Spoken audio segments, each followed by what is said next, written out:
Hello, welcome to another Meanwhile in the Falklands, because that's where we are. I'm Paula. I'm Karen Abbott. And I'm Tyrone. I don't know why I'm here.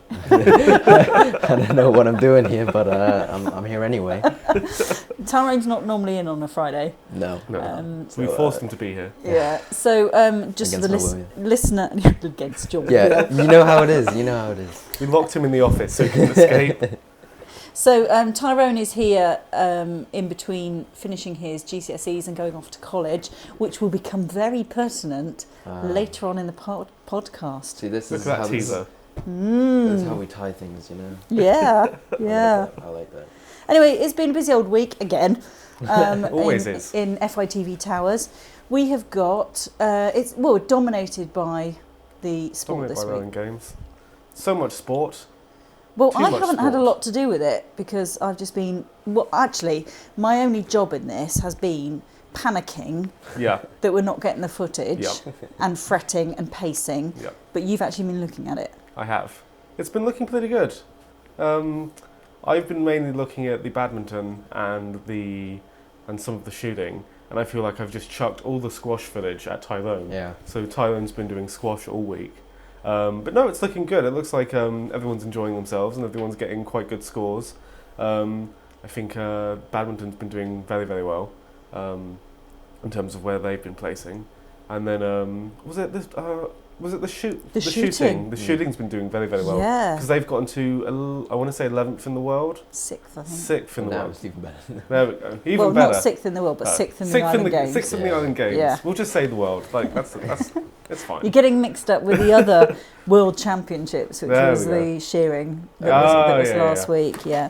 So in the shearing last week, the Falkland Islands shearers and the wool handlers. Actually, the wool handlers did a little bit better. They placed 7th in the world, and the shearers placed 12th, I think, as a team. Certainly, Lee Molkenberg was placing 12th. Yeah. 12th shearer in the world. It's just, it's phenomenal. That's pretty cool. Yeah, but the Island Games stuff, we've had some issues with it, haven't we? It sort of evolved. At the start of the week, we thought what we were doing, and it sort of evolved over the week to not what it was at the beginning of the week, basically. As with many a thing, you start off with a plan, and then it very quickly goes off the rails a little bit, and then you've got to adapt as you go along. That's it, isn't it? It's all about the adaptation. Yeah. All about the I adaptation. think we've been doing okay. So this long-term watchers of FITV will know that when we've done Island Games in the past, we've not produced a Falklands in Focus that week, and it's just been each night what was happening in the Island Games. However, last year we had one of the two criticisms we had was number one, that people knew the results already because it was on social media, and the other one was there's far too many adverts. So we need the adverts because we need the sponsorship so we can actually go over there. So what we did this year was we did a few events where FITV hosted an event and actually raised some funds. And coupled with that, we decided to put everything out on social media. Yeah, tons of live streams. We're going over quite well. Seems to be getting tons of viewers on the live streams. Because not only, it's like the swimming that was live streamed earlier on in the week, we were getting an awful lot of people from other countries watching it. Yeah. So that was really good. I saw a few requests in our inbox from people from different countries being like, "Can you film this next?" And then Hannah and Tom very politely going, "No." Somebody asked me if we could film the judo. It's like, no, because there's no Falkland Islands competitors there. FITV, the clue is in the name. There you go. Anyway, that's gone down really well. This week, hopefully, we don't even know when it's Friday.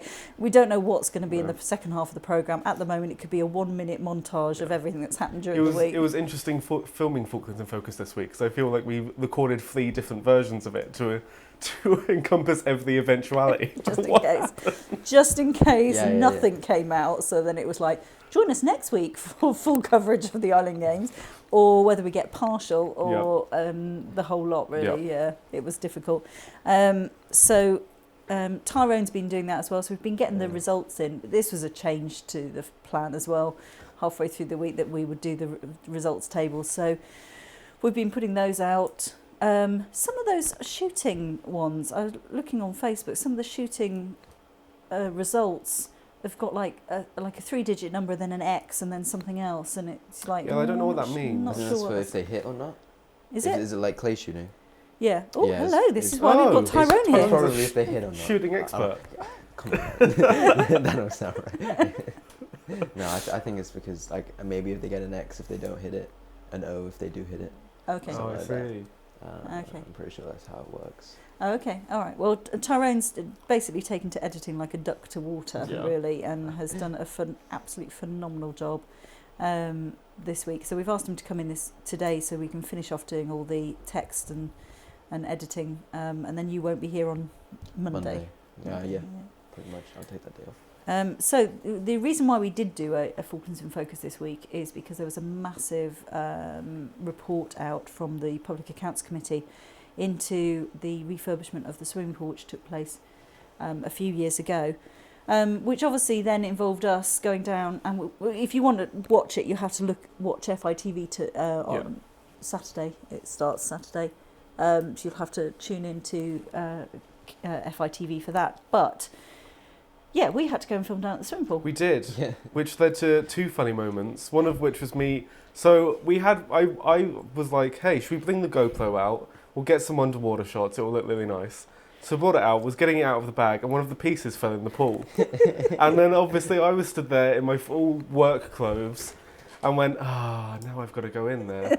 And obviously I don't want to disrobe in front of Paula, so I had to like take my shoes off, climb down to the pool and grab it, and then climb back out.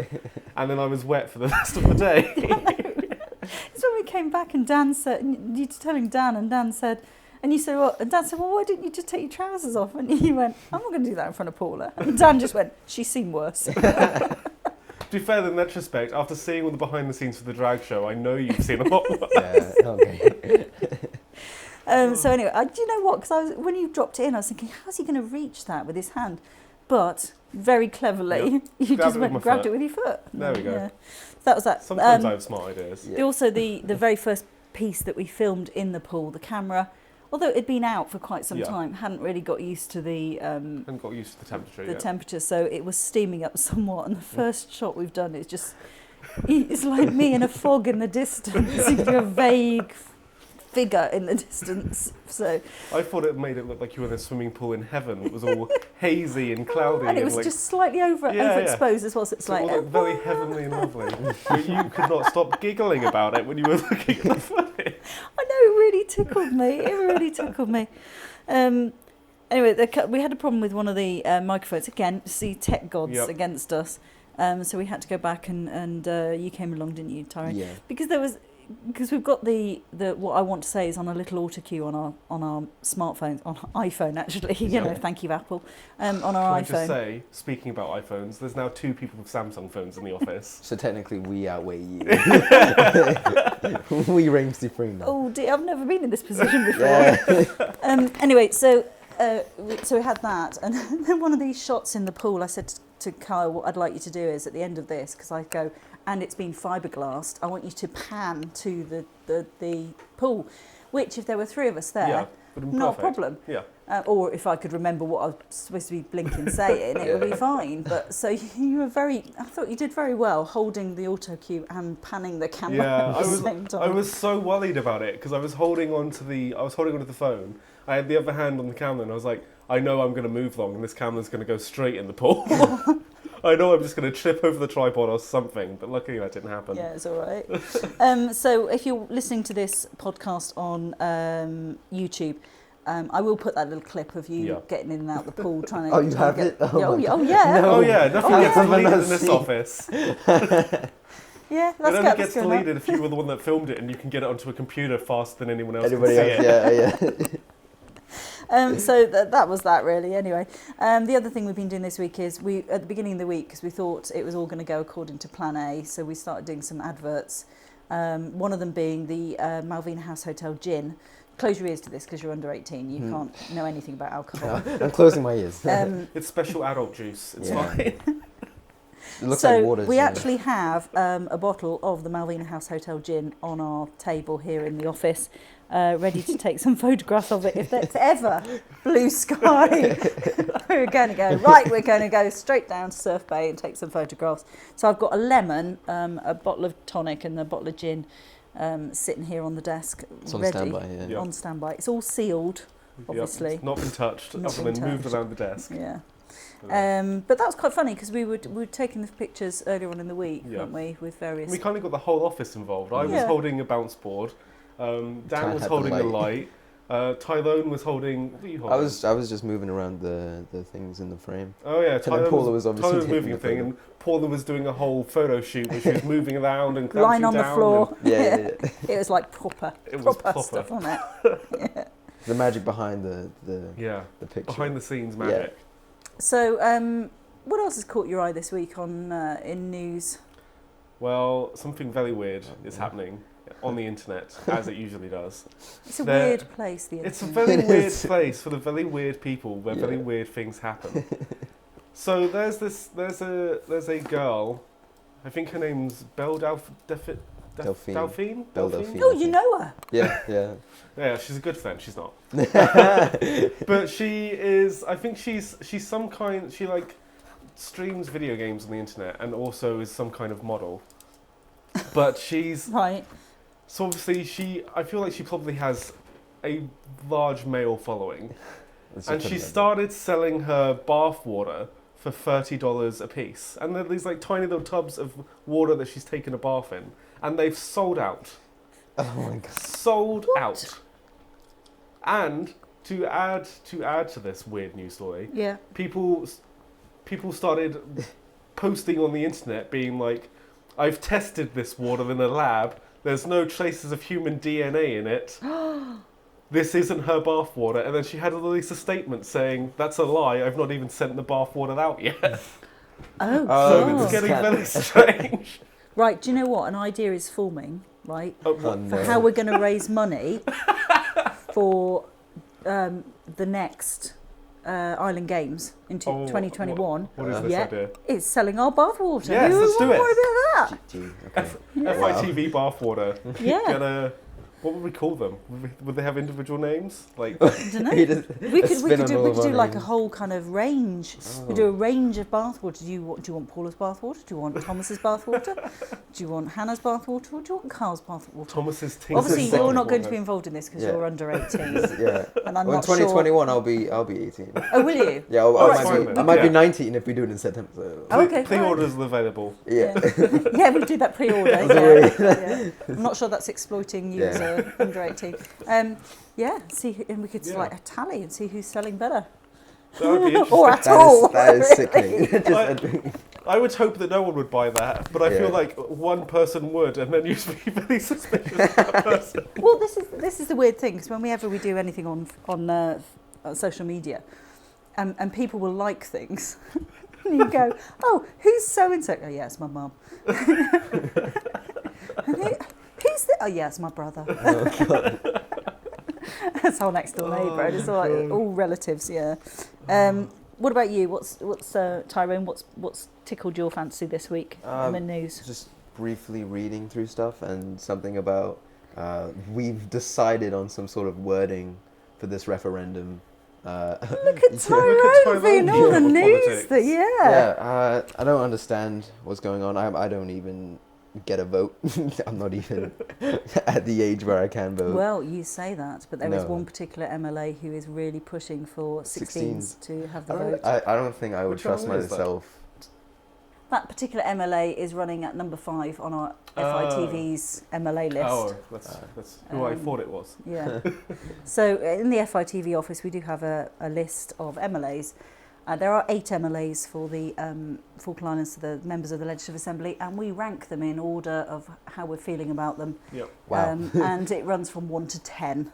And yes, there is one at number 10 at the moment who's obviously done something to irritate us in some way, shape or form. It's not anything political or No. anything official. It's just, they might have waved to us or something like that. Yeah, it's just a bit of fun, really. Yeah, it is. It is. And I don't know why that number 1 is there, but we might have to swap that with number 2. Anyway, yes, the referendum. That's going to be exciting. I mean, I don't even think I would trust myself and my peers to make the decision, but Have they? I'm guessing they've not said what the wording is. Yes, they have. It's something like... Is it going to be like, vote yes if you don't want to not be part of... Yeah, just maybe double not negatives. yeah, just like... to try and confuse everybody. Do you know what? And that would have been a huge, big meeting, I'm guessing, to actually do the wording of the question. Yeah. And, you know, I'm you've sure... got to make it clear, concise. Yeah, and loads of people have got to approve it. And understand it and everything. You know what it's like. So, yeah, that's going to happen, well, hopefully sometime in November, I think it is. So at the moment, when people vote in the Falkland Islands for the members of the Legislative Assembly, because it's not a party system, so they're all individuals. There's 8 individuals. There's 5 from Stanley and there's 3 from Camp. But controversially, you can live in Stanley and stand for Camp. Oh. So, and Camp is, for anyone listening who has no idea what I'm talking about, anything outside Stanley is classed as Camp. So that will happen, and at the moment, that's how it's split, and obviously that's in the Constitution as well. So what they're trying to do is see if people want just one, what's it called, constituency. Yeah. So it's a single constituency. So that's what is going to be. I'll be able to vote for the first time. Ooh. Oh, wow. I am full Benny now. So I can. Although I have to be careful what to say, because somebody did come in the other a few months ago, and I said, "Oh, I'm full Benny." I don't like that term. So yes, now we have you in the office. Let's get to that bit where we teased at the start of this podcast. Is 16. So this week it's been brought in. Are they now actually clarifying it that if you're under 18, you can't fly without a chaperone? How are you feeling? How do you feel about flying full stop on your own? I don't know. I've never done it before, obviously. Have you never been on the air bridge? Oh no, I've been on the air bridge, but not alone. Okay. Like I've obviously had my. Let's just pause for a second. Sorry about that. So we're back in the room. Yes, so you have been on the air bridge on your own, no. with someone else, but not on your own. No. So how do you feel about that anyway? I mean, I have to do it. It's only one. How am I going to get there if I hopefully get there? But, it's been handled in, the past with just a piece of paper. Like they just give you a piece of paper with, I, Tyrone, I'm a student at Peter Simmons College, and then it has, your mum's signature, your dad's signature, the college information, and then they're just like, put this in your passport just in case you get stopped. It doesn't usually happen, but just in case.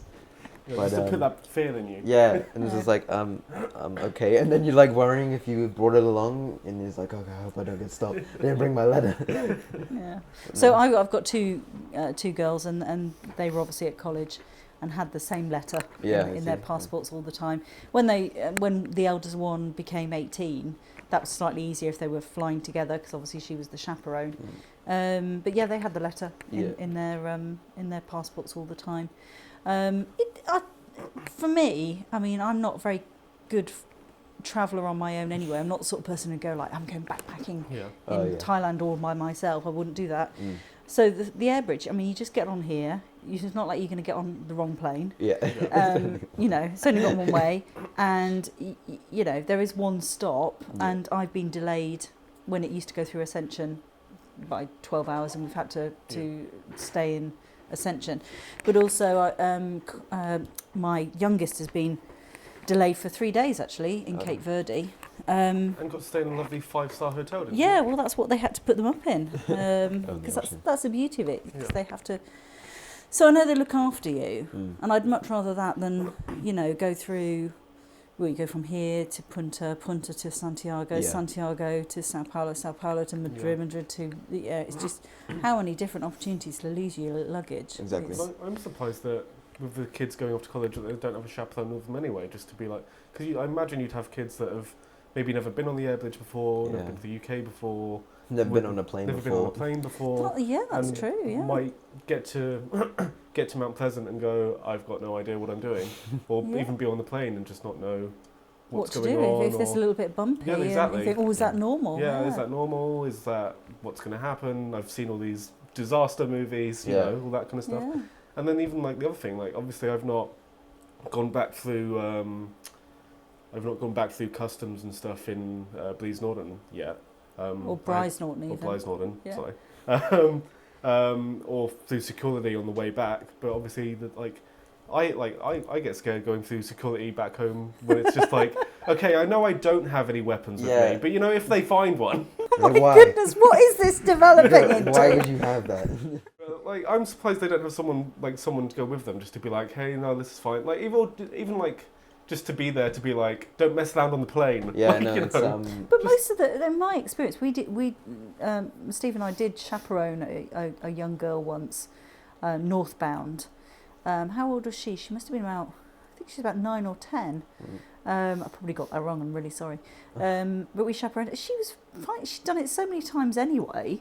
She was just relaxed. She had a magazine with her. She had some colouring. She had little toys to play with. She fell asleep. It was just brilliant. It was just like a breeze. Yeah. Because a lot of them are so used to doing it. But like you say, there will be some who have never left the islands. Don't have a clue about it, and then it's even like when they land in the UK and then have to get. I imagine there's like a coach or something that would take you to the college. Yeah, basically like a taxi service or whatever. Yeah. But even when you get there, then it's like, okay, now we've got to get into this strange car. There's no one being like, okay, I know what the plan is. I know where we're going. Just follow me. Yeah. I know what's going on, and if there's a problem, I'll be able to sort it out or be able to take responsibility for it. Yeah. Instead of just getting a busload of 16-year-olds. But at the end of your exam period, do you not have they used to do a week of, I can't remember what they used to call it. From here? Transition week, yeah, I did that. Where you'd have somebody like come and talk to you about opening a bank account. Or whatever. Yeah, and the police I was would come and talk interrogating about China about this earlier. My first day as well. I was like, okay, so what do they tell you? I'm just really interested. So when was the first time you travelled on your own, Kyle? When was the first time I joined? I went to Ireland on my own when I was 15. Yeah, I want to say 15. I went to Ireland on my own on the plane, but it was very different because it was like my mum took me to the airport, dropped me off, took me up to the check-in, got all checked in, went over to where security was like bye. And said goodbye. Went through security, and I'd already been on planes and stuff before going to Spain and stuff like that, so I already knew about that whole process. Got on the plane on my own, went to Ireland, and then obviously on the other side of it, there was family there again to, like, who I knew and who I could like, and who took me on to wherever it was, to where I was going. That was the first time I flew on my own. But like I said, like I'd already been on holiday to Spain and holiday to Portugal and stuff before then, so I already knew about like, this is what a plane's like, and this is what security's like, and this is how long you need to spend in the airport, and this is what you do, and that kind of stuff.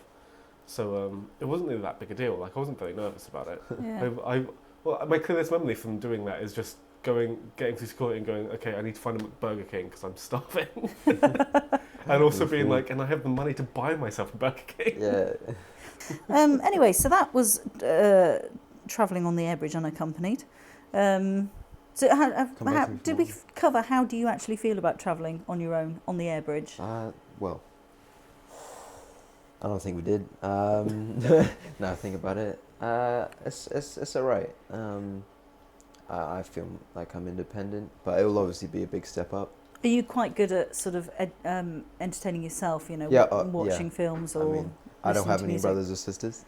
Okay. So I'm an only child. And I mean, I like music, so I'll probably just put my headphones in when I'm on the plane or whatever. I just spoke to my daughter this morning, and I said, "Oh yeah, the new cinema's opened in Stanley. This is great, and we don't have that hour's travel to MPA to go and watch a film." She went, I quite like that. 'Cause you just like put your music on and listen to stuff. And yeah. I suppose you can still do that if you want to. You still do that. Walk to the cinema. Get it like that. Yeah. Anyway. Yes, if you missed that big news, listener, the cinema has opened in Stanley. And it's been sold out the entire time, I think. Well, not for me. I went last night, saw Captain Marvel. Yeah, it was only about... Did you? I didn't know you was only about 10 of us in the cinema. 10? Yeah, we just walked. I think if you go up there and go, do you know what? If there's tickets free, there's tickets free. If not, well, we'll go and do something else. Yeah. If you've got that kind of attitude, then, let the cinema gods decide. I mean, that's what we did for John Wick 3. Oh my goodness! What Yeah. what did you think of that? It was like shocking. First of all, are you allowed to watch John Wick? Yeah, 3? yeah, it's a 15. It's a 15. But it's very gory. Because like the first fight in the first opening 10 minutes, he kills a guy with a book. Oh yeah. Nice. So That just goes to show, like, I don't know if the directors are trying to, I don't know, show off their special effects, or they're just trying to show that John Wick is just the ultimate assassin or whatever. do you know, I had this conversation with Dan earlier on in the week about it because Steve went to see it, and, Yeah. and everyone I've spoken to who's seen it said it is incredibly violent. Yeah. And there's this one particular scene, spoiler alert, where somebody's brains gets blown out. And from a technical aspect, I guess it's look at this effect that we can do and look how realistic it is. But on the other hand, good grief. Yeah, I know, because like later on in the movie they find out that normal... Spoiler alert again. Yeah, sorry, spoiler. Yeah, they don't... normal bullets don't affect their armor or whatever. And it's like, we need more firepower. And they get shotguns. And it gets so loud in the cinema. I don't know if it's meant to be that loud. I would honestly turn it down. But like for a full 10 or 15 minutes, it's just constant bang. Oh, gosh. And there's a lot of gore in that part. Because like you said, obviously brains getting blown out. There's axe kills. There's a knife going in somebody's eye. Oh my God! Let's just not talk about that. Yeah, but let's just revisit the killing somebody with a book. Yeah. And let's just put that out there, listeners, that you're not allowed wooden knitting needles on the air bridge to knit while you're going north, but you're allowed a book. Oh, yeah, see? A book Yeah. is just as dangerous So, as a sharp let's just object. put that out the there. book is John in the Wick hands of 3. like a professional assassin. Yeah, no. It's still a book. So I just hark back to the podcast we did where I was going, and Matthew Bourne can kill someone with like a stationery catalogue. And I meant Jason Bourne. Yeah. Yes. Well, you know what they say? The pen is mightier than the sword. Yeah. In that case, it Exactly. It's was. the book. Anyway, I think that brings us to the end of this podcast. Yeah. The end of our John Wick spoiler cast. Yeah, so I'm really sorry if you've been listening to this and think, good grief, we've gone on for a little bit long, because we have, Yeah. Yeah. Coming up this week, and I don't think we're actually going to be able to visit these two things. So if you're listening to this tonight and you're in Stanley, go along to the Seafarers Mission. They've got an open day from 11 till 2:30 because it's Seafarers Sunday on Sunday at the Cathedral. And also Year 6 are taking over the museum. Did you ever do that when you were in Year 6? No. No? No, I don't think we... No, I think I would have remembered if we did something like Yeah, anyway, they're getting training in the morning apparently, and they're going to just take over and that. Oh, or like run the place? yeah, Yeah. Give Wow. tours, social give media and spoke- everything. Yeah. Oh, damn. Yeah. That should be fun. That's what, for 2 hours, okay. I was Uh, like, for 3 hours? Bisley, the shooting competition is on from Wednesday. I know there's a couple of Falklands competitors in that, so that'll be good. And Hannah will be back next Thursday afternoon, so we'll see Hannah next... Well, you won't see her, but you'll hear You'll Hannah hear her voice. next Friday. She'll be back on the podcast. So, it's all going to be... And we're back to normal. I think we've got some shelf pieces that are going out next week. You've done something Yes.